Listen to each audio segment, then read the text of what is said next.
Ladies and gentlemen, good morning if you are in the United States. Good afternoon if you're in Europe. Good evening if you're in Yaounde, like Fon. Today is Saturday. We are back to our regular Saturday program on the Lambom Show. We are on African Soccer Vibes with veteran sports journalist Fon Echekiye. Today we are going to have a very rich program spanning soccer analysis and commentaries. We have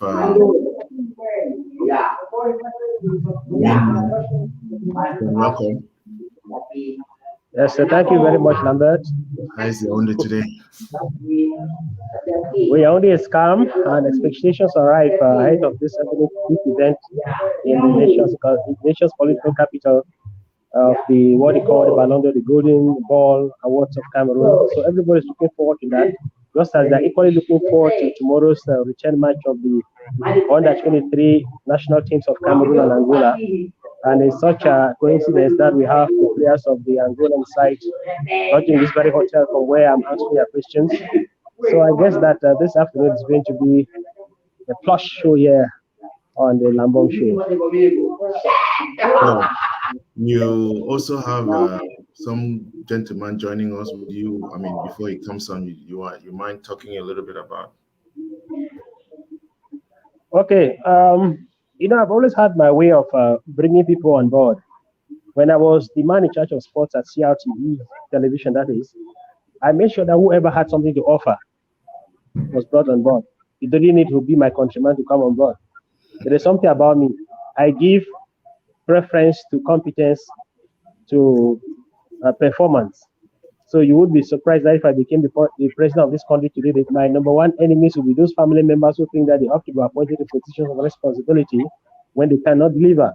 So the watchword, as far as I'm concerned, is performance. So this guy would need me one of sports and would analyze football matches with such dexterity that I said, no, a man like this should be brought on board. So I just simply say, hey, what's your name? He said, my name is Emmanuel. I said, you talk a lot of sense in football. Can you meet me in my service after my service meeting on Thursday this week? Which invitational he bought. And he showed up at the CRTV in Balade. And I said, well, you've come at the right time because in the next 3 hours we'll have a live show. Want you to come on board. And that is just how we had Emmanuel Bankolo coming on to analyze football matches and, of course, other sporting disciplines. And as fate would have it, it happened at that time that the general manager of CRTV was looking for good analysts in French. So he came in and was speaking good French and could analyze the matches very well.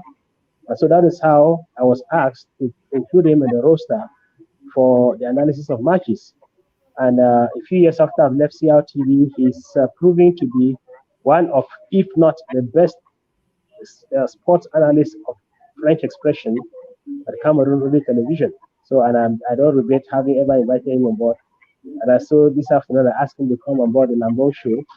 He says he has a match to present sometime at around 5:30 or 8 or 6 p.m. tonight. I don't think it's really a match. It's supposed to be the countdown to the big show at the Yaounde Conference Center of the Cameroon Annual Golden Ball Award.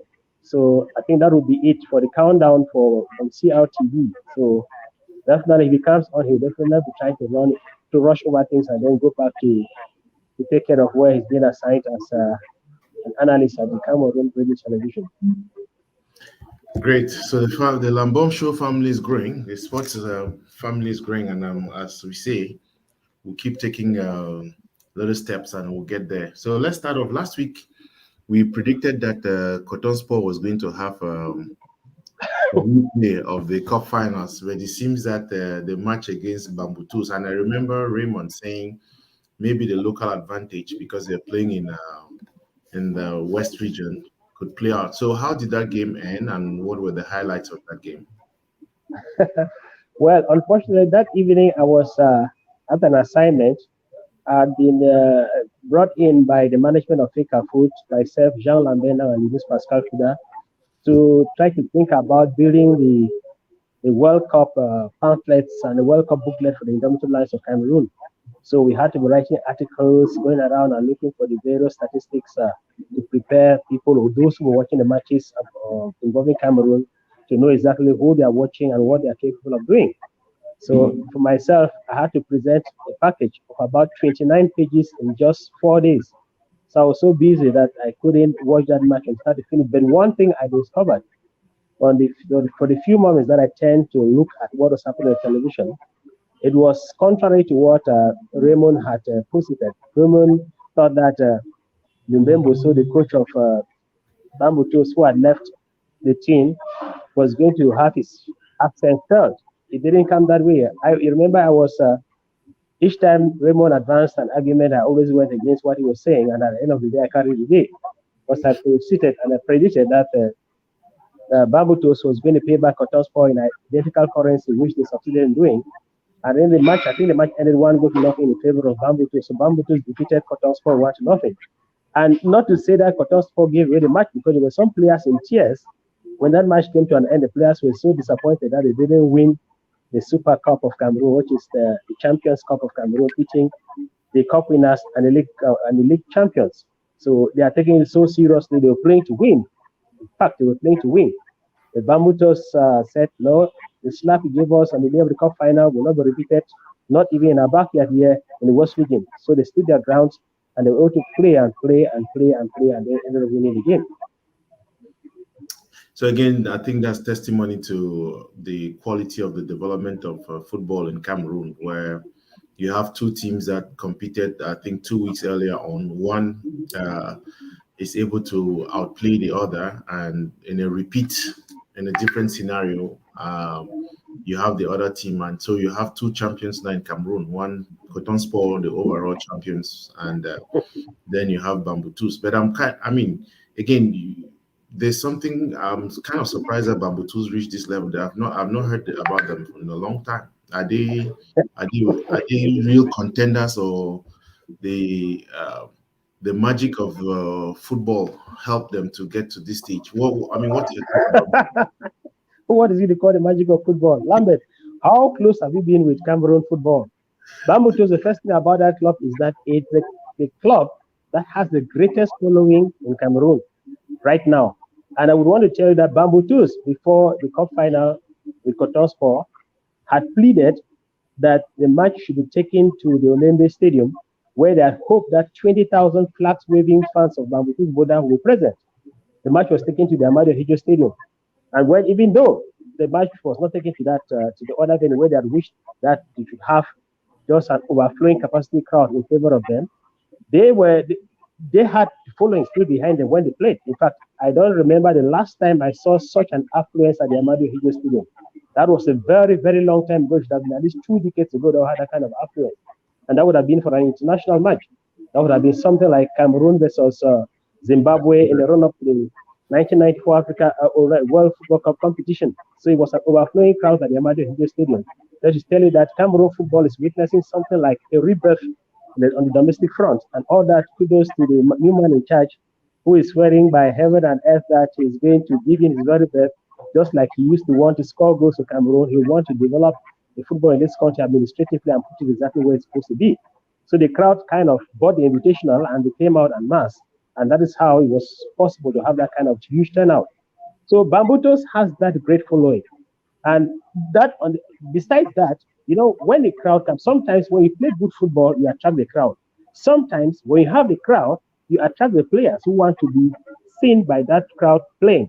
And when they come in their numbers, they increase the quality of play because you've had competitive instances of competition where you try to get just the best out of the league. So Bambutus's position this time around as a shaker and mover in Cameroon football is not a fluke. It is not by mistake. It's something that's been well calculated over the years. And this is not the first time I've stayed away from football, at least on the domestic front for the past 3 years. But what I see when I watch television is that each time Bambutus, they call them the Mangwa boys, when they come out to play, they always play good football, and they've always been amongst the best teams in the championship.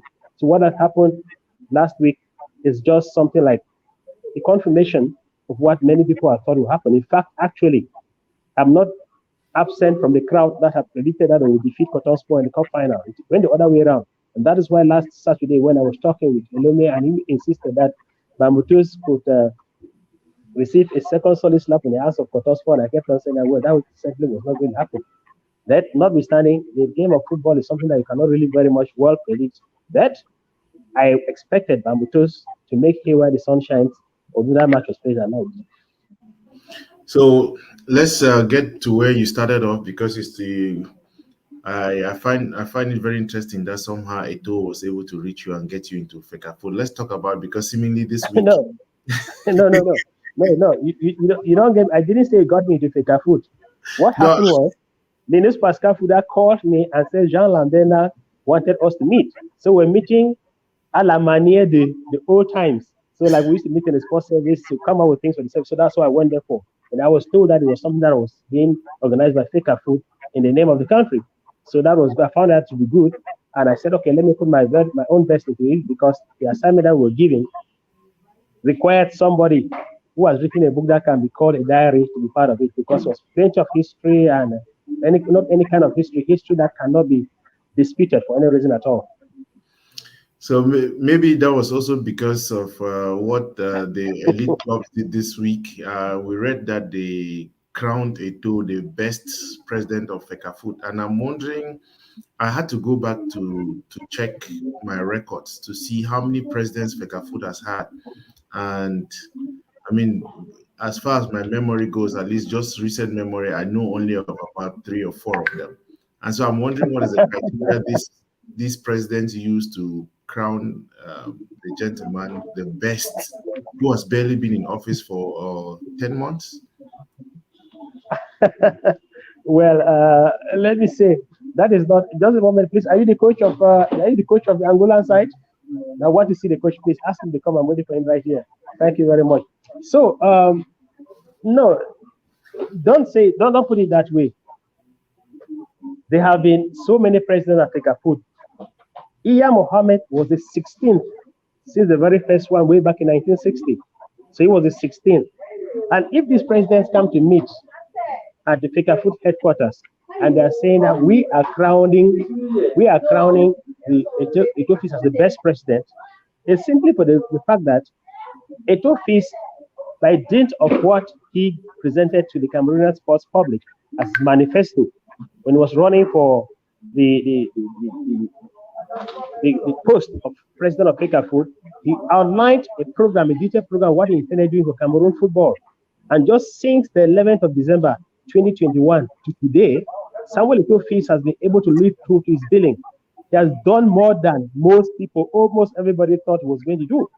So I just guess that it was because of that the league presidents or the regional presidents of the presidents of the various regional leagues came together and said, well, we just need to express our acknowledgement of how good Samuel Eto'o has been this far, that we should give him something in recognition for his achievements this far.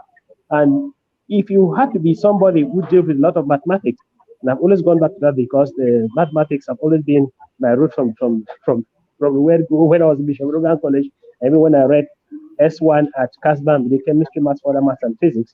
I've always known that sometimes when you use a regular curve and you want to extrapolate to know what somebody can do or what can be the values of X and Y at a certain point, you go into what they call extrapolations and you plot them, putting the arguments side by side, whichever polynomial formula you're using, polynomial language you're using. So I think that he has done things in such a way that we don't expect any slip up at any point anymore. And because of that, we have to be very careful, because he has given Cameroonians appetite given the fact that he's able to do things the way things should be done. That is in quotes. So far, he has been able to do a lot for Cameroon football, just more than I think I expected him to do. But now, what do we say about that? So if he's been doing all what he can do for Cameroon football, all we can do is to acknowledge what is being done. Now, just remember that before he came into office, there was Seydou Mbonjoya, who was going to the tax to defend this and coming back with himself going there up to tax or to cast as a plaintiff. Before him, there was Tombi Aroko, and there was also the Happy and the owners, moments at Faker Food when they came in as normalization committees of Faker Food. They were always going to the courtrooms and coming back, going to the courtrooms and coming. Now a man has come up to say that, well, I think we'll break away with this court neurosis and then settle on Cameroon football. His argument so far is that put footballers at the center of football in Cameroon. And that is why so far he's been doing what he's doing. And there is nobody, I think, anybody right thinking, even well-meaning individual now in Cameroon who thinks that a Tofis should be thrown out of that job. I don't think so. It is true that Abdurrahman and co kept on knocking at the door of CAS for a reconsideration of their files there. It might be that because of what Abdurrahman did, Etofis has finally come up to do what many Cameroonians are clamoring for. That is, give to footballers what is theirs and then put footballers at the center of everything football in this country. Maybe that's one of the positive things that the Abdurrahman fight at CAS has given Cameroonians. But at the end of the day, what we can say is that so far so good. Samuel Etofis is living up to expectation, is giving what Cameroon football deserves. Now, what everybody expected is, does Samuel Etofis, the president of Cameroon Football Federation, measure equally as a prophet of goodwill? After he said that Cameroon will be going to the World Cup finals to win the cup and trophy and bring back to Cameroon, we're all looking up to that. That notwithstanding, we can also give him the credit for the latest thing that is happening now. Remember, Lambert, that I indicated at the start of this program that later on this evening, you're going to be having the Cameroon version of the Ballon d'Or, what they call the Golden Boot, which is the best players of the football championship in Cameroon, MTN Elite 1 and the Guinness Super Cup. That constantly MTN Elite 1 and the Guinness Super Cup, that is for the ladies. They want to reward or award prizes to the best of them all. The best players, the best referees, the best coaches, the best club presidents, and so on and so forth. It's going to be a huge moment here in Yaounde tonight at the Yaounde Conference Center. And maybe if I were to peep into the Czech's diary, I will remind you that the last time we had this night of the Ballon d'Or in Cameroon, that was way back in 1992. It's been 29 years, and what a coincidence. It's been 29 years we last had that, and today is the 29th of October. I think that coincidences have a lot to tell us about things that happen in the human sphere. Before then, the Ballon d'Or thing was born way back in 1974. That was when Faker Foot thought that they should reward the player who emerges the best in the season.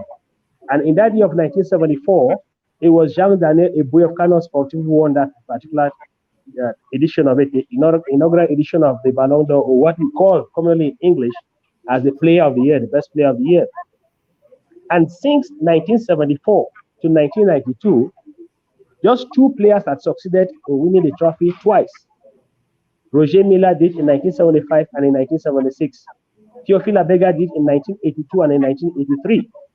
And so the last player to do this was a certain Noureddin Lawal of Kano Sportif, who did that in 1992. So grosso modo, going by the numbers, Canon has won that trophy 9 times, Tonne 5 times, and there was each for Unisport of Bafang, Union Douala, Kaimang Douala, and Prévoyance of Yaounde.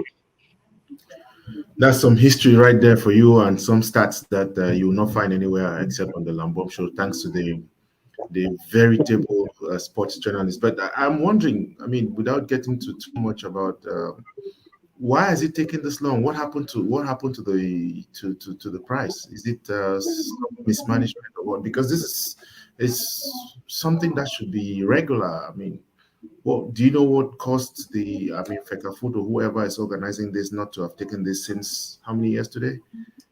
When I tell you that it happened last time in 1992, I'm saying that it happened when I was just getting into the profession, 2 years old only, which means that for the other 29 years, I never heard anything about that.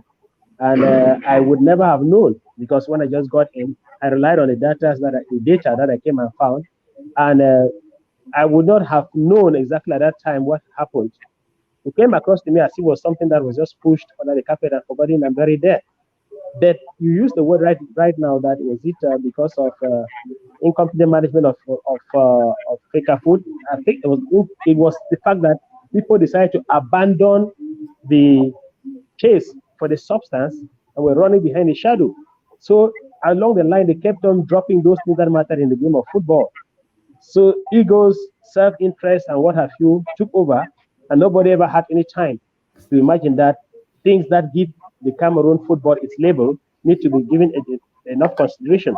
So the man who has championed the cause as a player, asking that we should always give back to footballers what is theirs, has now come, is under a bright spotlight and is taking things in his hands and is taking things under control.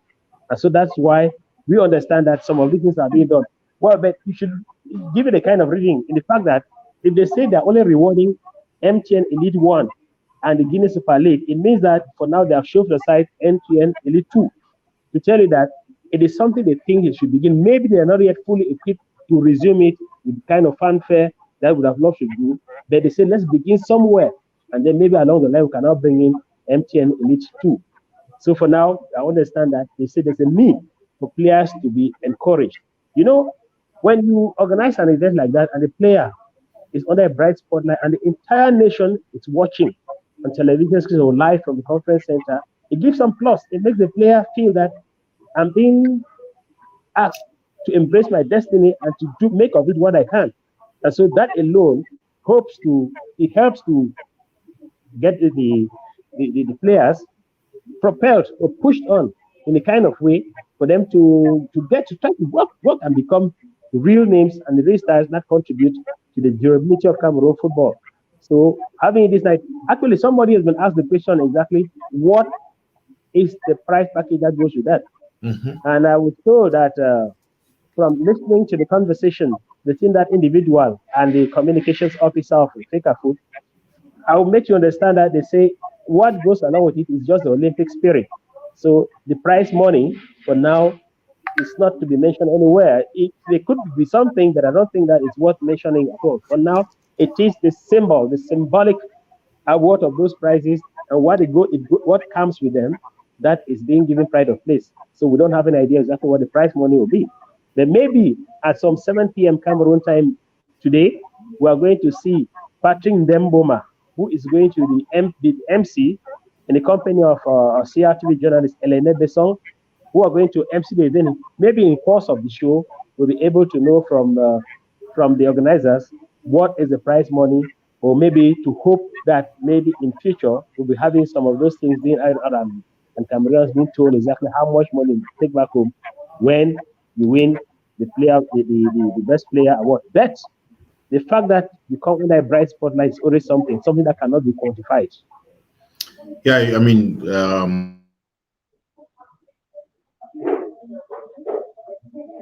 I think he took the Ballon d'Or for the year, and it's a great thing. Even besides the prize money, isn't it? Just to, like you say, the coming that spotlight on you. And maybe this time enough to ask: do you have any suggestions? Do you have any prognostic as to who is going to carry the day? Well, like I told you a while ago, that I've not been very close to the scene of action anymore. But listening to radio and sometimes following news stories on television, there is a player from Coton Sport called Swaibu. Swaibu's name has been pronounced many more times than any other name in the championship this year. And I think that he could be the one, because there were three of them. There are two others, one from Colombo of Sang Malo, another one from Edging Sport, I think. There are three of them. Because what has happened is that when they brought the idea, they announced the holding of the night of the most valuable player of the Cameroon League, they created three different groups of people to select who will be the players. There was a group of the sports journalists. There was a group of coaches and captains of the teams involved. And then there was a group of internet fans. Now, the journalists already made their choices. Those of the coaching staff and the captains of the teams made the choices. Now they're waiting for what those on the internet will produce. And they have up to 6 p.m. That will be in the next 1 hour, 15 minutes to come to the end of the exercise. When they come to the end of the exercise, the entire results will be taken and given to a panel that will therefore proceed to selecting who goes under the bright spotlight later tonight. So as of now, we don't know who is going to be. It is not known anywhere that who this is the player who is going to become the champion. Now, there is some other thing that I want you to understand that when this thing began in 1974, the organization of the event was just to reward the player. But today you're going to have things like the best referee being rewarded, the best goalkeeper, the best coach, the best goals, the best various aspects of the management of the game of football. So that is what we're looking at. So it's going to be a long night of all the distinctions. I think there are going to be about 10 of them. So we're looking forward to that. Of course, I did not forget you, our dear brother. Greetings to the crew on board, and thanks for keeping the rendezvous. I've taken my seat already. That was right at the beginning of the show. So thank you, comrade, for always being there. But again, congratulations to Food for taking this up again. And I think we have mentioned it many times than we should about the call it the professionalism that Etofis has brought back to soccer in Cameroon.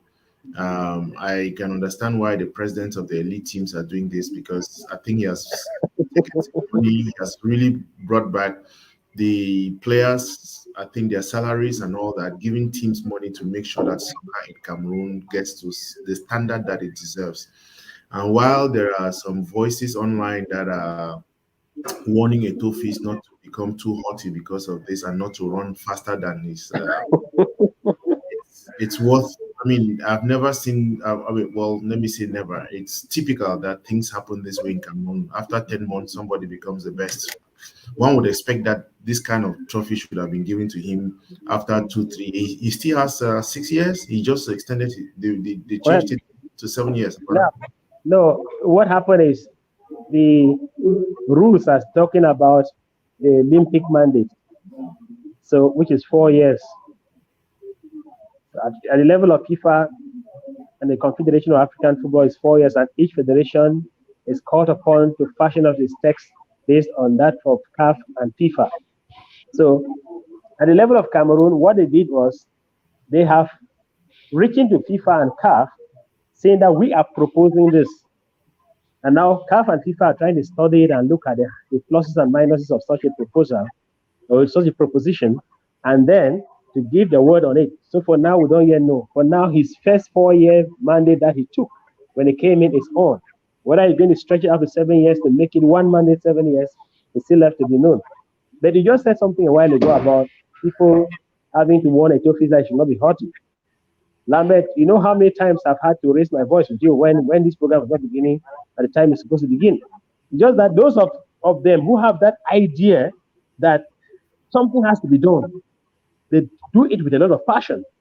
And so that's why I was saying that if Etofis has made Cameroonians believe in him, he should therefore make sure that he doesn't let them down. And the first situation that he's going to find himself in taking the book is when it comes to the World Cup. He said that the World Cup is something that Cameroon is going to play 7 matches during and then wait and bring back to Cameroon. So if you don't do that, if Cameroonians don't find your team doing well, then you can be sure that they'll start throwing Russian X at you. So I don't think that he is really being haughty for now. What I think he's doing is that he has the passion, he wants to get things done. And we are not surprised that when you're driven on by passion to have something done, generally that passion helps you moving the way and you proceed on. But the point is, since that doesn't depend on you alone, you have people whom you are working, it becomes a problem. So you must look up to the possibility of you meeting speed breaks here and there when you try to push things maybe a little too fast or maybe a little too harder than what your fans or those you're working with expect of you. So I expect that it's going to be normal. But he's aware of it. The results that he has achieved so far show that this is a man who has come into Fekafood to do the thing, to have the job done, and he's not going to let things lying down. I hope he reads the letter that was written by Julius Fondo. I hope he takes time to study that, and I think there have been a couple of those. I think Jean Lambert also wrote something about Etofis, if I'm not wrong. But that's no. Let me put the point straight. It set the record straight. That's not true. Jean Lambert came out with a disclaimer. So one of Eto's fans said, "Let me praise Eto," and then by line it Jean Lambert now. So that was what happened. Jean Lambert said, no, I don't agree with you when you write that kind of a thing concerning me. So that's what he said. But hey, I know you're talking like this. Very soon you're going to go into something else. But I just want to let our viewers out there know that there are two things coming up concerning Fecafoot. The former interim Secretary General of Fecafoot, Perfect Sike, has been sued by Fecafoot. He's going to court. What's the reason for that? Fecafoot is alleging that Perfect left Fecafoot with some very important documents that have asked him to bring back to the Federation, and has been hesitant all along. So we don't know exactly who is saying what and who is guilty of what. The one thing that is certain is that he's being asked to come to court to answer cases and answer charges against him. That is for him. Then the former president of Fecafoot, Seydou Mbombo Njoya, who have been told has been summoned to appear in court to answer questions on a certain matter. Nobody knows what it's all about. And so all we're looking forward to is next Tuesday, perhaps, to know why he's been called up to answer questions or what are the charges being pressed against him. So that's what's happening within the circles of Fecafoot right now. So is it between Fecafoot and those people, or is these days there's something? You don't know whether it's between them and Fecafoot or between them and Samuel Eto'o. But yes. I guess it should be between them. Whatever the things are, the things should be between them and Fecafoot, because Samuel Eto'o is walking the streets of Yaounde today. He's no longer Samuel Eto'o the player. He's Samuel Eto'o the president of Fecafoot. Right. So whatever thing happens at Fecafoot, he has the last word there, and it's against Fecafoot and not against Samuel Eto'o. So that's how I imagine. Yeah, you mentioned something just before we move on to something else. I was quite pleased hearing about Patrick being the MC, Patrick Mboma being the MC of tonight's occasion. He seemingly has been absent from the scene. I know he was also craving to be the coach of the national team, and that didn't work out. Where is he? What is he currently doing? And any news on him? No, Patrick is no longer working. He's no longer playing. Sorry. He is an analyst with the French media outfit, and Canal Plus Horizon. He's what that's one to call in French the consultant. I call them the analyst, because consultants in French, in English, are something different from what he's doing there. But he's an analyst at the Canal Plus Horizon, and he is being brought in to, when they say that a good example is meant to be copied, to try to valorize what Fecafoot is trying to give back life to, the Ballon d'Or awards later tonight. So he's been brought in as the MC tonight, and like I told you already, he's been doing in a fellowship, in a partnership, in a co-presentation with Elena Besson of CRTV. There are two things that are brought together. They want the show to look bilingual in the presentation, and that there should be some amount of gender equity. So you understand why I had the two of them being brought together. But the choice of Patrick Mboma is actually a bonus for the image of what is going to happen later tonight. And it's wonderful. I just had a brief exchange with him before I got here. He said he had his records, and somebody had told him that I'm the chief of records in Cameroon. That could I tell him exactly who won the most valuable player of the year award in 1992? No, he said in 1990. Sorry. And I said, I've just been toying around with those names, and I remember that it was Bertin Ebuele of Tonnerre of Yaounde in 1990, sorry. Because later, after that, we also had 1991, Alium Buka of Prévoyance, and then Noureddin Lawal of Kano in 1992. So that is how they queued up in those awards. And just rounding up on the awards, are you of the opinion, I know this is a topic we're going to come down to, do you think that the person who's awarded the best player of the year should be included in the team selection for the World Cup? There is a certain relationship in mathematics. We call it the relationship of associativity. If A is greater than B and B is greater than C, then A should be greater than C. So how do I mean? If we're clamoring for at least one home-based player to be part of the national team, and you go ahead to have that one home-based player, the conclusion is it can only be the best player. So therefore, he who wins the trophy this evening should be the one, should be called up to the national team, if there must be a home-based player in the national team. I think so. Yeah, we can talk about that when we get to the segment on the World Cup preparations and the team. But let's let's not focus on the men. Since you mentioned gender parity, gender equity, or whatever that thing is called, but there is African women's championship coming up in Morocco. I don't know what that is called, and I think also the draws for the World Cup in Australia in 2023. So let's start off with the African Women's Championship in Morocco. Well, the African Women's Champions League is the African Women's Champions League. Like the Champions, the idea of the Champions League that you have elsewhere on the globe. So what is it all about? In the year 2020, the Confederation of African Football postponed the holding of the African Women's Cup of Nations. And when that was done, it was blamed on the COVID and the ravages all over the place. So they put aside the Women's Africa Cup of Nations, but brought up the African Women's Champions League.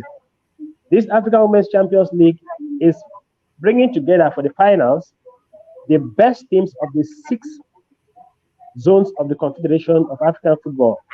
So each zone will begin from Wafo to Kosafa to Unifac and so on and so forth. The best teams there. And how do you get them? What CAF said was that each and every country interested in being part of it was supposed to send in the documents requesting to be involved. So at the level of your region, Unifac, for example, where Cameroon is, the best female clubs are supposed to play in the championship to produce the winner, the champion, let's say the sub-regional champion. Because you have 6 teams from those 6 regions, the 7th team will be the team of the host country. And then eventually, the 8th team will be the cup holders. So that is how it began in 2020. Mamelodi Sundowns of South Africa won the tournament that was played in Egypt. So Mamelodi Sundowns is there. You also have the host country of the tournament, which is being hosted by Morocco beginning tomorrow to the 13th of November, ASFA. So with those 2 teams and the other 6 sub-regional champions, the African Women's Champions League gets underway tomorrow. So the idea is, CAF says that it is our responsibility to take this football made in Africa to the level that is deservedly theirs. And at the level of the women competition, they want to extend the influence that the men's football has on the globe to the women's considerations too. So therefore, the women's team, when they begin playing tomorrow, they're looking for the champion. That will be the African Champions Club for the year 2022. Defending champions are Mamelodi Sundowns of South Africa. So that's what the African Women's Champions League is all about. And it's something to look forward to because you have some of the best players on the African continent in the women's category who are playing in all those clubs that are taking part in the tournament. And they're going to be attracting scouts from elsewhere in the continent who would help the various countries to increase probably on their foreign exchange when they come to take stars from the various teams to go play football elsewhere where the economy seems to be more viable. So it's such a wonderful experience, and I think CAF is being given a pat on the back for such an initiative. Is it the same competition that the Cameroon team got booted out from a couple of weeks ago? Certainly. They were playing the sub-regional tournament here. The idea was to select the team that will represent UNIFAC, which simply means the Central African Sub-Regional Tournament of the CAF tournament. So when they knocked out the Cameroonian team, it was the champion, the ladies team of TP Mazembe of Democratic Republic of Congo, that won the tournament and are therefore going to represent the sub-region in that tournament.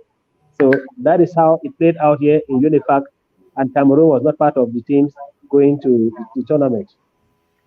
So we're going to continue monitoring that competition and see what comes of it. Unfortunately, it's not there. But let's go over to the World Cup 2023.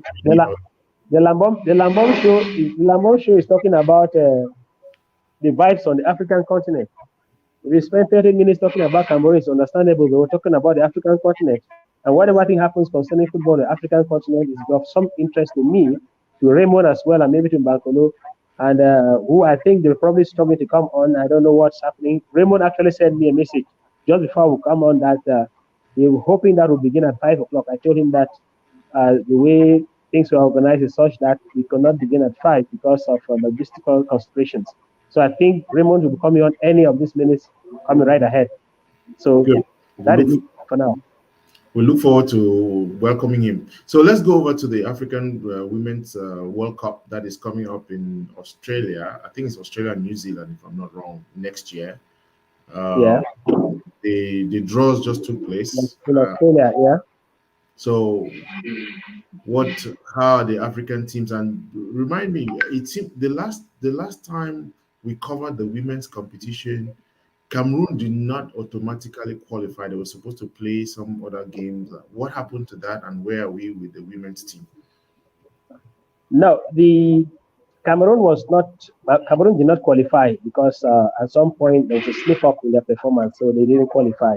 So Cameroon is one of I think 9 teams that are going to be taking part in what they call the playoffs to select 3 more teams that will be joining the others to play the tournament that will be taking place in Australia next year. And those playoffs are taking place early next year. And Cameroon, one of the teams taking part in the tournament. In fact, they would have. It was possible for them to have qualified right from the onset, but that slip up could cost them a lot in this tournament, in this playoffs, because when you look at the stage of the teams that are involved in the playoffs, it's really a little difficult for Cameroon right now. Cameroon is suffering from the fact being plagued by the departure from the squad of some key names like the Abudi Ongenes and the others who used to give this team the wonderful vanity case they had when they were still dictating the pace of this on the African continent. So Cameroon would therefore be looking for an opportunity to see if they could qualify. That it's going to be really an uphill task. Then before then, they've only had the draws, and the draws have been done in such a way that the African teams are playing very, very difficult opponents. Nigeria is in a group that features former world champions. South Africa is in a group that features former world champions, and so on and so on. So they are spread out in such a way that it's really going to be an uphill task for the African teams. This one, in my opinion, this draw appear to be much more scientific than most other draws. But sometimes there is no such thing in this particular draws as the group of death. They have a balanced strength. That the fact that one team will be qualifying at the end of the day, or let's say the 2 teams will be qualified at the end of the day, such that when you look at the billings based on the index of performances of the various teams in the competitions at their own levels and their own regions, it's really very difficult for African teams. They would have hoped that maybe you have 2 African teams featuring in a group so that whether you like it or not, one will definitely have to qualify, but that's it's not come to pass. So they're going to be fighting their way alongside the other big teams and big names that have already had a taste of the world competition several times before. Not only that, they're also winning and emerging. And of course, if you're a new person coming into it, you will lack the experience that is required for you to manage a competition as complicated and as huge and heavy as the World Cup finals. That is not all. We have seen exactly how African teams fare when they go to play against some of those teams during the Olympic Games, and you've seen former competitions of the nature that have come and gone. So the African teams, they really have not found it. In fact, fate was not smiling with Africa when the draws took place. And so we expect that they really have to going to fight it out to the very, very last item of the energy to maybe have their names with their voices heard in the tournament.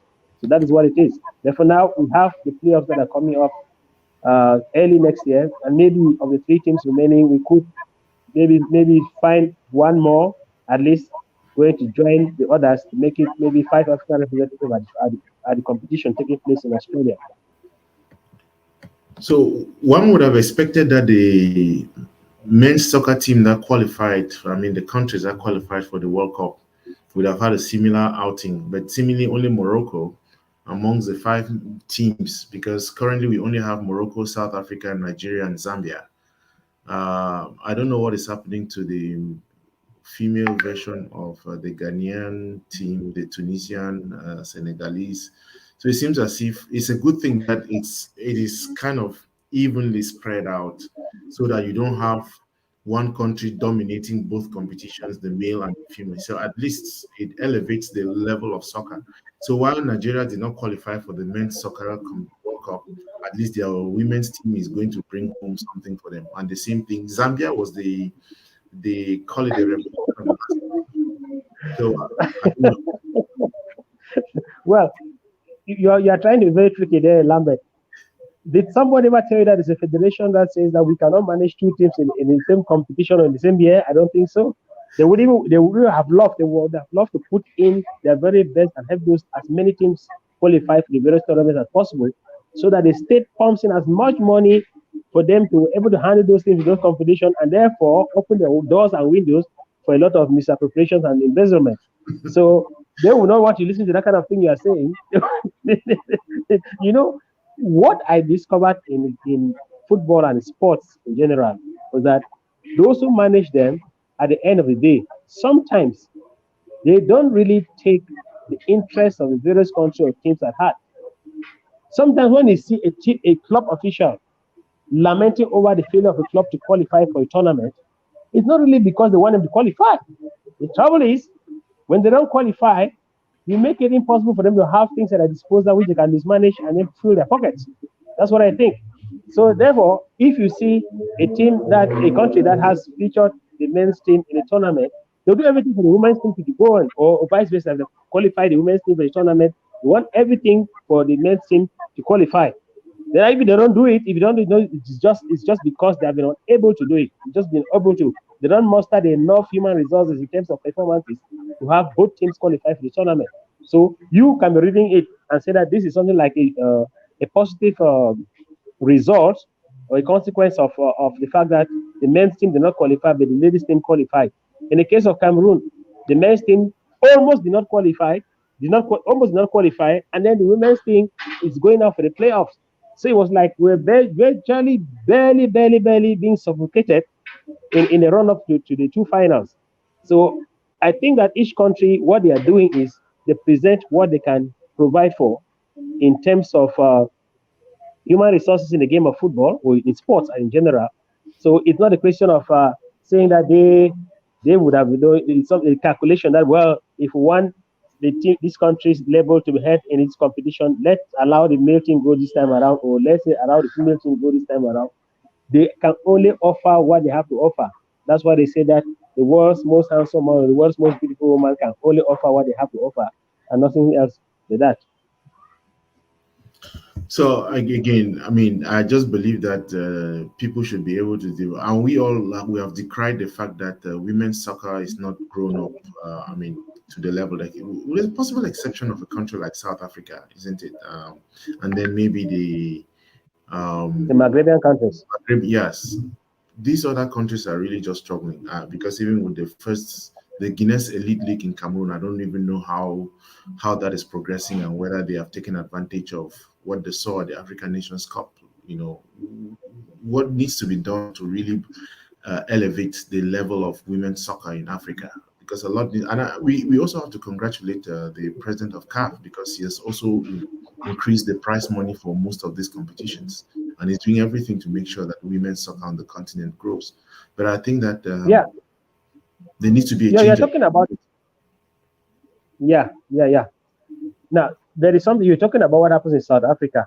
It has to do with the sense of organization when they want to professionalize something. When you're trying to professionalize something, you have a sound sense of organization. That is what is happening in South Africa. That's what is happening in Morocco, in Egypt, and so on and so forth. Elsewhere, it's not the same thing. They have a different viewpoint of what actually has to be done. They have a different sense of mission. Now, when you professionalize your leagues, you make it in such a way that people are playing convinced that they're playing and earning a living from playing. And if you're playing and earning a living from playing, you put in the best. That goes without saying. In the case of Cameroon that you just mentioned a while ago, they have moved from the Women's Elite League to the Guinness Super League, which means that they brought in Guinness as a sponsor that has also gone ahead to put in more money and make the league worth something. Now, in the case of CAF has decided to encourage the teams that are taking part in the African Women's Champions League by making available interesting prize packages.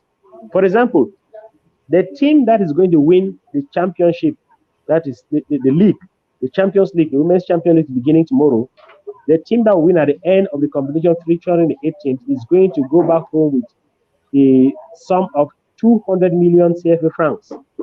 The second team is going to go back home with 125 million CFA francs.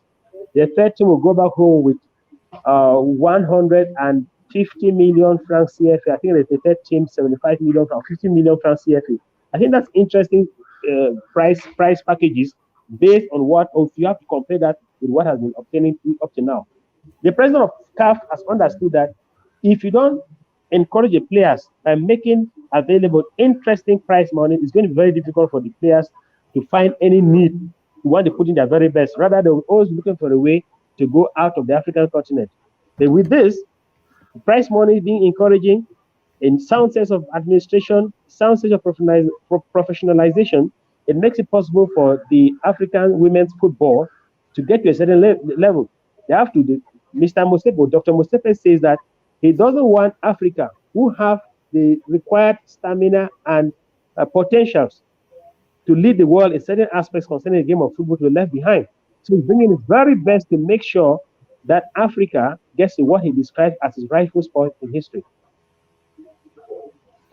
So we hope that, again, it's also a cry for other people to take up the development of women's soccer on the continent, isn't it? We have already mentioned or talked about this once in terms of the fact that development of soccer on the continent has not been encouraging because there are no sponsors. And just like when we were growing up, if you showed any interest in soccer, you were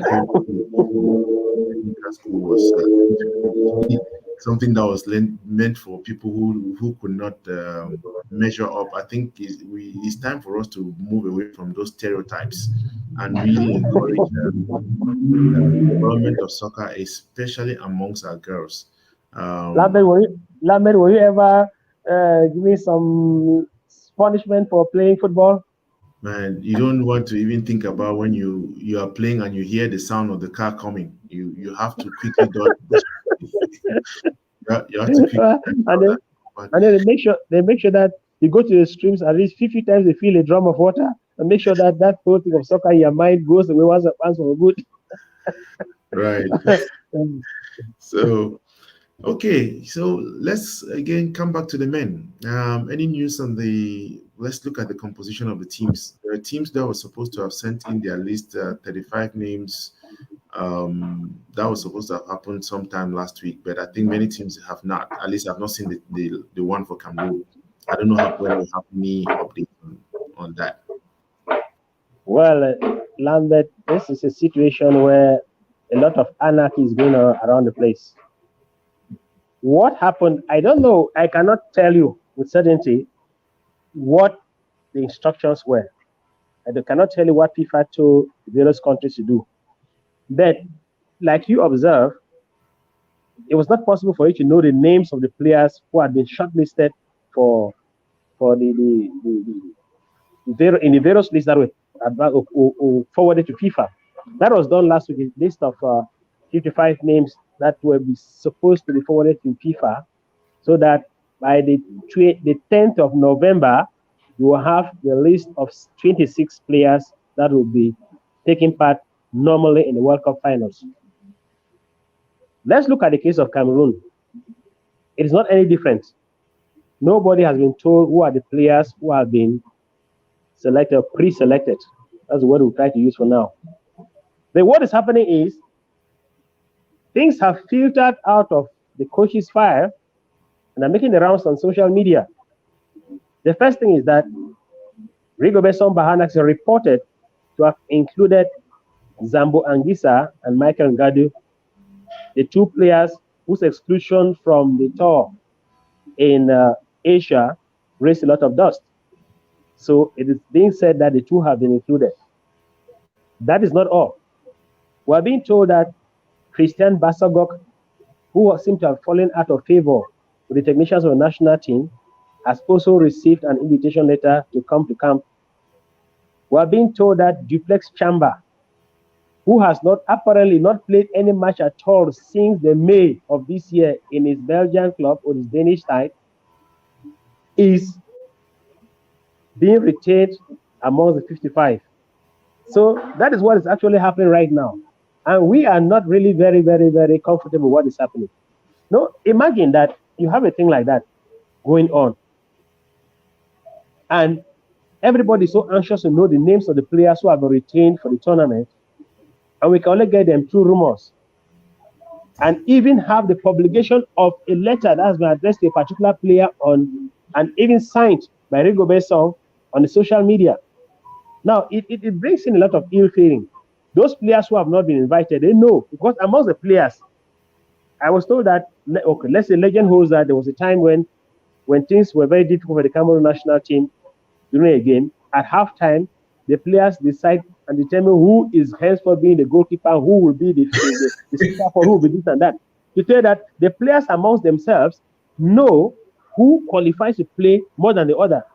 So imagine that I'm here, I know that in that team I'm supposed to play, and that I qualify 100 times more than Lambert, and then I hear that he has been addressed, he has been given a letter of invitation, and I've not been given any. But bad blood starts flowing. It poses a problem. So I think that what should have happened is that the managers of a team should have maybe granted a press conference during which they will say these are the shortlisted players for the FIFA. We respect the deadline given by FIFA. That after that, we're going to have some test matches. We're going to have one or two things to consider before we know which are the players who are going to be retained finally for the competition. That has not been done. And what is happening now, making the rounds, is rumors. And everybody knows that when there are rumors, all kinds of things come along with them. So that is what is happening so far as Cameroon is concerned and the World Cup. We don't know exactly who has been retained, but we know that letters have already been addressed and that the list of 55 had already been forwarded to FIFA. And so the 10th of November is a date everybody is looking forward to know which are the 26 names that have been retained for the World Cup expedition. Maybe among the names I gave you, there is one player that we also clamored for, that is goalkeeper Fabrice Ondua. He too, we are told, has received a letter of invitation to come and prepare for the World Cup. So what happens at the end of the day is what we have to wait and see for ourselves. I don't know what the problem is. It could be because he says the program is back playing. What can be the problem? I think I'll look at what is happening. Sorry about that. It could be because we changed. We had to change the time on LinkedIn. I had to take out LinkedIn and then redo the time. So that could be the problem. I didn't envisage that it was going to be. But if it continues, just let me know. But that's typical. I think I was happy when they appointed the press person for the team. One would have expected that communications would have been, even though the first press conference they had was really just a disaster. But these are things that a team should be able to manage. And we know that Cameroon is always plagued by many of these problems prior to major competitions. And one would have expected these things to have been taken care of. That's what we have been talking about, at least on this show, that there are some of these things that they are well known as issues that plague the team before a major competition. And seemingly, things are going to just continue going the old way. So we pray. I mean, we'll look at, okay, so Ivo says the program is, let me look at something. So Fon, say something about what needs to be done to correct that, because this week again I'm sure the Choupo-Moting has been has been playing so well, he has been playing so well over Choupo-Moting has been scoring goals and making it difficult for the coach, because he's not the only one. So many players have been scoring goals and making life difficult for the coach. So many players have been scoring goals and making life difficult for the coach. Imagine that where he is. I imagine that he should know what will be his starting 11. And he knows exactly which player is supposed to play in which position. Then if only you know that player A is going to be playing in this position as a center forward, was a man on whom you count to score goals, and then suddenly from nowhere, others start scoring and scoring with a lot of alacrity and scoring with a lot of facile, it poses a problem for the coach. So Choupo-Moting have the scoring goal is a way of, like, let me just say, a way of saying that the detractors can get stuffed. I'm Choupo-Moting, I can play at the World Cup and I can score the goals. And not scoring any kind of goals. He's scoring for Bayern, who have been having a lot of difficulty having goals scored for them. So that poses a lot of problems. There are other players. There are so many of them, so many Camerooners, players who have not been part of the mainstream talking at this moment, or up to this point in time, but who are already scoring so many goals. That poses a serious problem. But in the end, as far as I'm concerned, they are making it possible for Cameroon to have a wide range of options. You can take those players and say, okay, all of you are scoring goals. For example, I'm still looking at the attack line. All of you are scoring goals. You know what we're going to settle on? Each of you has just one match at the World Cup. You have just one match to prove what you're capable of doing. And I think if you told a player that you have just one match to tell us, to prove to us what you're capable of doing, that player is going to put in his very, very best, rather than trying to rationalize or to rationalize his energy over a period of 3 matches whatsoever. Let's say 3, because we first of all have to play 3 matches before think about qualifying the next round. So if you were to say that, okay, each player who can score, you have just one match. I just think I'm just talking like that. I don't want to consult the coach's notebook to know what is ethically correct and what is ethically rubbish or nonsense. I'm talking about what you can do, break away from the classical way of doing things and going for them. Tell them that, listen, each of you has just one match to play. I'm sure when they tell you a thing like that, the results will be different. I think everybody now is scoring. What's the problem? That's not all. Let's go back to the level of the goalkeepers. Everybody clamored for the return of Fabrice Onduah to the team. He's been given an invitation. He's been called up to come and camp with the team ahead of that finalist. You can imagine what that's going to give. It's going to be a very heated competition between himself and Andre Onana.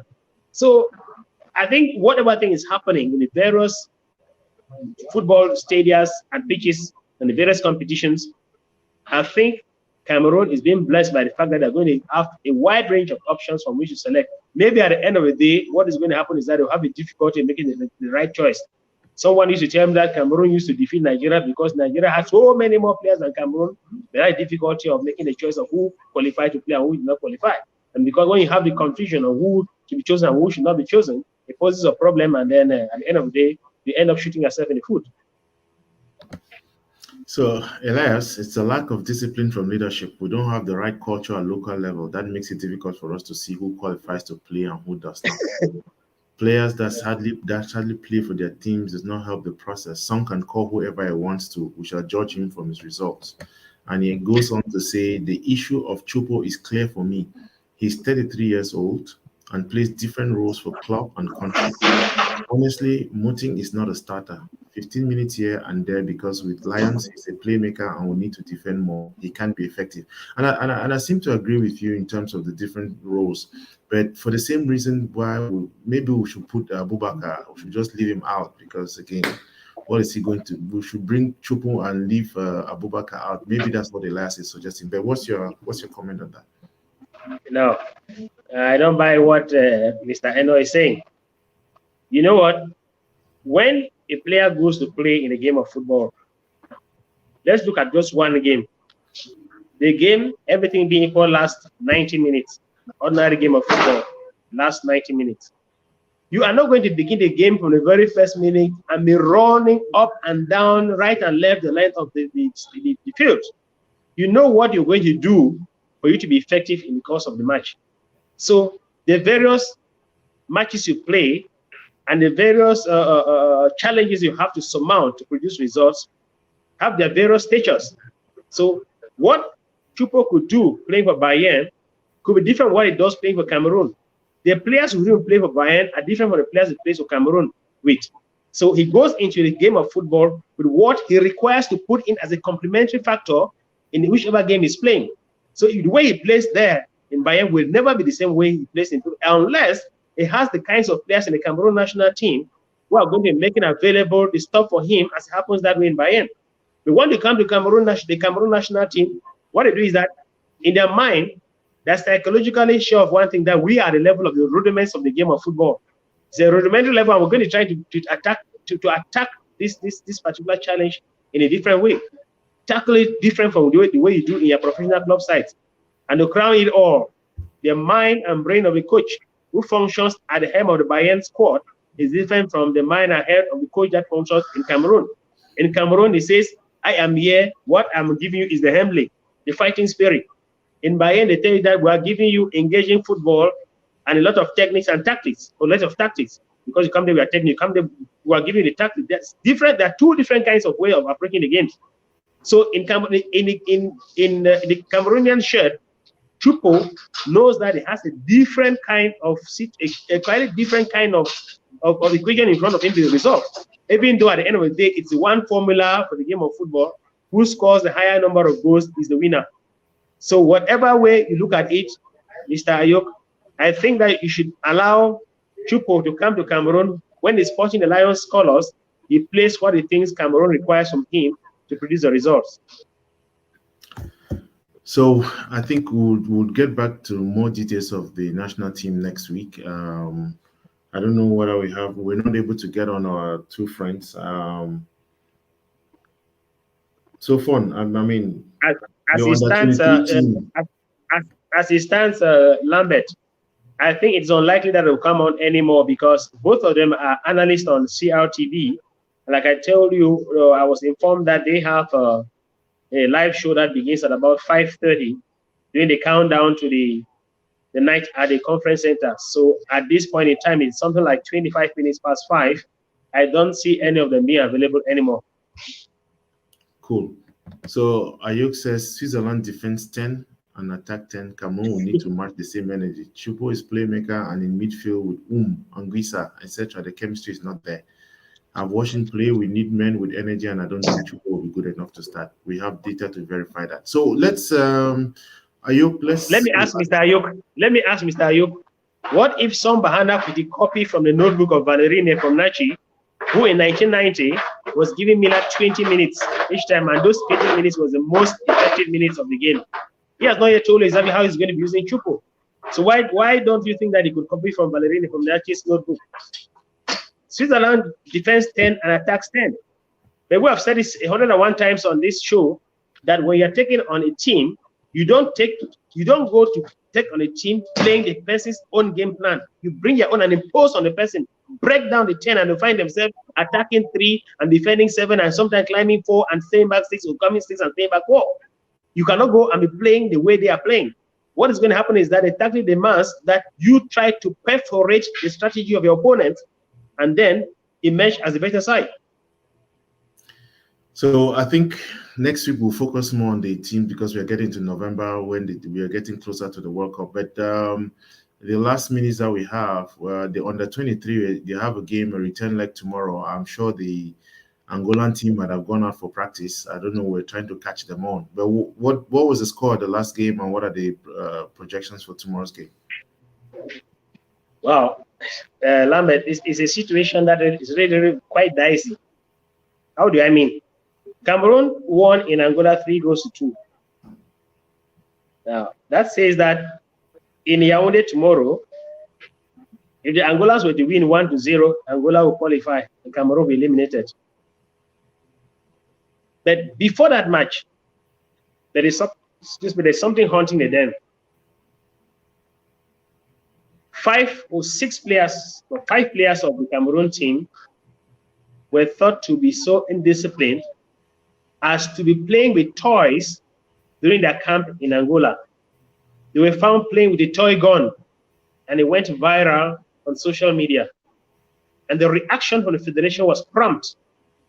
The 5 players have been excluded from the team, and 6 others have been called in to replace those 5 before tomorrow's match.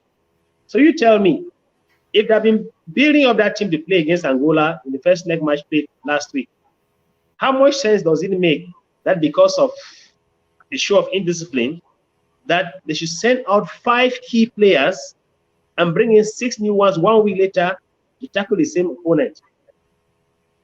It's such a dicey situation where even the players who were found guilty of doing whatever thing they did have written a letter of apology to the president of FECAFOOT, asking to be absolved of their football sins.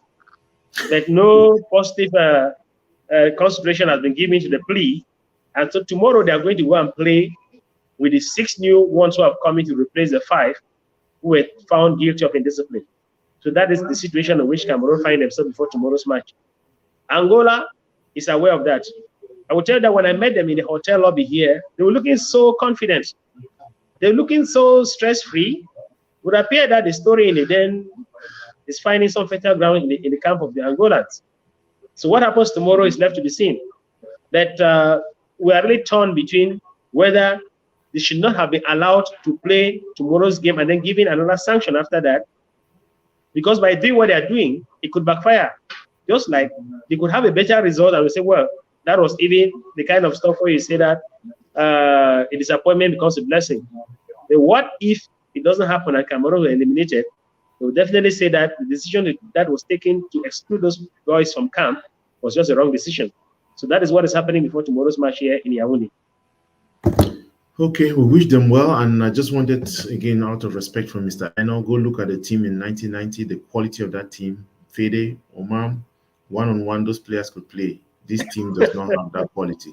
And I seem to agree with him. I mean, we talked about this once, I think, well, after the game. Let me ask him something, Lambert. Mm-hmm. When Cameroon took on Algeria, as a team, Mr. Ayuk, which was better? Was it Cameroon or Algeria? Take the match in Douala first. Give me the answer. Take the match in Blida next and give me the answer. Are you looking at the teams, the players, as one or as individual players? It's a team. So if you're looking at the players one by one, you could say this team is better than the other. But when they come together as a team, what do they produce as results? And there is something in this team that you didn't have in 1990. So just try to take it to mean that these players are being called up to camp to come and play for the World Cup. I'm sure if Cameroon did not give the hold up in Blida, you would have written off Cameroon completely, say they don't have anything. But when they did, I'm sure you're one of those whose arguments were thrown out of the window because you thought that having registered the result, the result in the world, it was finished for Cameroon. But look at what happened at the last minute. There is that simple thing. There is that ginger topping effect that is provided for by just one move in the team that accounts for all the difference. That's what I'm saying. So to say that Mr. Elias, Algeria was better as a team in Douala, and then when they went to Blida, what happened? They decided not to play as a team. They didn't use the formula that would have given them victory. That's what they're trying to say. Anyway, what we are saying at the end of the day is that Mr. Elias Eno Ayukeba is that the Cameroon team that is going for the World Cup knows that their qualification came to the hair's breadth. In fact, they were trying to split the hair's breadth, one thing, and now look at the human head, trying to split it. That's how they got into the World Cup finals. And if they didn't go, we would not be talking the way we are talking now. I know what is happening with the team now is that they have made you to believe in them, and so you want more. I agree with you. That one is clear. You want more. That's to be expected. So Eto'o has made you believe too. You also want more from him. But don't let the anger in you spill over, or the doubts in you spill over to the effect of creating something like a bad omen for the team. Just try to go. But Fon, we talked about this before. I mean, there's a time when we actually did a breakdown of the team, and we said the current team we have does not really compare with the ones that we have had over, isn't it? We have looked at that, and maybe we'll get back into that strategy and just. I think one of the things we'll do in our build up to the World Cup is to look at Cameroon, each of the teams, how they are fared over the years, and what to be expected. You know. Okay, you told us, I think it was 2 weeks ago, you said we should be looking at teams one after the other. We did for Ghana, Tunisia,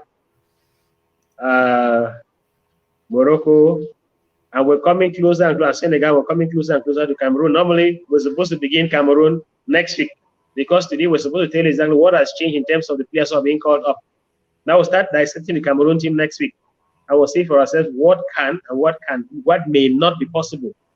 And one thing I can say for now is that when a team has done what Cameroon did to qualify for the World Cup, it becomes difficult for you to bet on a team because they go along with something you call the unpredictable factor. The surprise element, you seem to be borrowing from my own notebook because I told you last week and the week before that Africans going to the World Cup should be sure that the issue of the surprise elements no longer holds. They virtually held the world football hostage because of the surprise element. Now they know them. So the surprise element will no longer hold, except some kinds of things happen, things that are not easily foreseeable. So I agree with you. The surprise element will not be holding in matches involving African teams and the opponents, just like for Cameroon too. Because Cameroon is going there, they already know this is a team that was built. As a matter of fact, no, it's not going to be part of this tournament. But in just 1 second, split second, the destiny changed, and they are now part of the tournament. So they're going to be playing against Cameroon and playing and being very, very, very watchful. I agree with you. But what I'm saying is that don't take the way a player plays in his team and think that he must come and play the same thing when he comes back to the club. They are not operating in the same milieu. That's what I'm saying. And so therefore, when they come back here, they are obliged to change and adapt their abilities to the prevailing circumstances. So I'd like to get on your panel so I can answer Uncle Fon face to face. So many gaps. Okay, Mr. Yogo, I'll take you off on that. You have my number, so let's talk and we'll get you on next week. So let's end up, Fon. You will maybe any from your checks diary today? Anything? Well, the first thing about the checks diary is that I've been told that the fans who have been reading from my status, they're asking why is it that the countdown began at one point. He got me taking off the dates. I said G minus X minus Y minus. Now it's just say the countdown is on. For the simple reason that I'm under serious pressure, and the pressure is that there are those who are going for the World Cup, and this thing was expected to be launched on the eve of the World Cup. Then there are those who will be attending the World Cup and therefore will not expect that I will launch in the book in their absence. And there are those who are coming into the country for their annual Christmas break. So what do we do? So I just said, okay, put all of that together since we are all, this whole thing is just excitement in sports because it's not only about football, it's my life as a sports reporter. This whole thing about sport has to do with the show, enjoyment, excitement. So why not make it possible in such a way that as many people as possible participate? So I would therefore tell him that it is going to take place on the very last week of December. Because when you have a thing like the World Cup coming, every other person will be interested in what happens at the World Cup. And after that, you need some time off to digest the hangover from the World Cup. But you don't take the whole thing into next year. So it's likely therefore going to be during the last week of December. It's going to be sometime between the 25th to the 30th of December. Okay, so that is it about the World Cup, about the checks diary. Now, I'm just reading what he's saying that he would like to get on their panel so I can answer and go from face to face. So many gaps. Wow, really? Okay. Wow. I don't remember that there are people who don't even criticize the maker of mankind, God. So if they're laughing, that's fine. I would like to talk with you face to face and then hear exactly what you have to say. Lambert, I am trying to go even deeper and deeper now to the checks diary. And what am I doing is that I have decided since today is the night of the Golden Boot Award in Cameroon, I've decided to go back to the diary and look at something that happened so many years ago and try to share with you. That was when it was being determined who would be the most valuable player in the year 1990.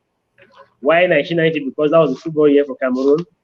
And I discovered that on the occasion of the selection of the Ballon d'Or or the Golden Boot, that Ebole Beteng totaled 44 votes, Italy 44 votes, Deep Aken Victor came second with 27 votes, and that the third person, the third person was Tato Ita Stephen, who came in with I think 17 votes. That was then, so many years gone by. Now, what I wanted to give you just to excite you is that year itself, because it's based on the performance of the team that year and the players that is selected who was the best player and all. So I decided to go and look at how the league placings that year was. So I'll now give you the league placings of the year 1991-92. Because I have all the league placings. If you want to, I also give the league placing of 1974. I'm not sure you were born at the time. You know what is happening. I was. I'm going to go over it very, very fast. The 1991-92 sports season had Braseng Bafouza on the first, Canon second, Union third, Panther fourth, Eglen Kongsaba fifth, Unisport Bafang sixth, Maiska Mgaundere seventh, PW Nikumba eighth, Leopard Douala Tone Yaounde ninth, Leopard Douala 10th, Jama Yaounde 11th, Kolom Sangmelima 12th, PW Bamenda 13, Kaimang Diwala 14, and Victoria United 15. That was a league placing in the 1991-92 football season. Now let me take you to what you can call antiquity, the year 1974, 75 season. The first that year was Canon Yaounde, second by Dragon Yaounde, the third was Prisons Boya, fourth Futu Dakonolinga, fifth Tone Yaounde, sixth Egle Chang, seventh Kaimang Douala, eighth Egle Kongsamba, ninth Union Douala, 10th Lupa Douala, 11th Bafia Club, 12th Tidole Bamenda, 13th Namo Douala, 14th Uragandum, 15th Stade Betua, and the last 16th position was PW Kumba. So to tell you how things have evolved over the years. Now, if I were to give you the detailed rankings of the players when they were obtaining the Golden Boot or Ballon d'Or for 1990, Ebole Bete had 44 points, Deep had 27 points, Andem William had 14 points, Fede Tato had 11 points, Pete was Fede Luipo 11 points, Kunde Emmanuel had 6 points, Onanajul 4 points, Fenba Roger 4 points, Bella Ives 3 points, Boom Pierre 3 points, Bang Penda 3 points, John Kep 3 points, Tapoko 3 points, Dikome 2 points, and Libby Thomas 2 points. So that tells you what happens when they go to tally the votes to obtain the best player of the year. So that was how they got to obtaining what they're going to obtain later tonight as of 7 p.m. on the CRTV and here 5 other channels. In fact, it's going to be a huge event where all those 6 channels are going to be taking the event from the Yaounde Conference Center live this evening. But I just gave you an idea of what happened. That was way back in the year 1990. Surprisingly, Pedro de Bamenda is always around the 12th and 13th. Then we're position, but that's good. At least they have come up and they are. I hear they are yet to have a point with the new elite league. But we can talk about that next week. But I want to say thank you, Fon. Thank you for the time. We'll enter into a new month next week, and I think we'll hit up our preparations for the World Cup. We'll focus more on that. I am hoping that I will have a Ghanaian journalist next week, somebody to give us something about the Ghanaian team. We're also trying to work on seeing whether we can get a Senegalese and a Tunisian, but we'll work on all of that. But just to say the team is working, and like we promised, you and I will hit up after this. Our friends should be able to have something next week, because we have to be part of Qatar. So there will be somebody in Qatar representing the Lambom Show and some other, like it works. You can cover a couple of networks while there. And I also have a Second Heart ex-student, Dr. Osric Nafti, who is in Qatar, and he's going to be attend. I think he says he's going to attend 2 of the games, Cameroon's games. So broad network. We have a lot packed on for November. And I'm sure we'll also work to see every time we have the 15 games that we have, we should be able to come on air and just give commentaries before our regular Saturday show. But there's a lot packed. That's just all I'm saying. If you have any last words for me. No, just I'm surprised that you're now saying that there will be somebody from Lambom Show. You already announced that Raymond Elume is going to be there. So it's not that Raymond Elume is going to be there in Qatar for the World Cup. And we're going to be doing other things too to make sure the Lambom Show is where you turn to for the latest scores and highlights of the World Cup finals. We're still working on a blueprint for that, and you can be sure that that is going to be available. And those who will take the appointment for the World Cup matches and the show throughout definitely would have to retain in years to come 1 or 2 things from the Lambom Show. I'm sure that's going to come to pass.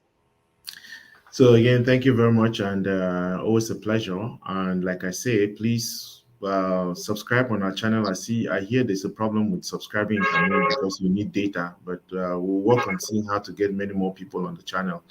Thank you. Share the broadcast, enjoy it, and we'll see you all next week.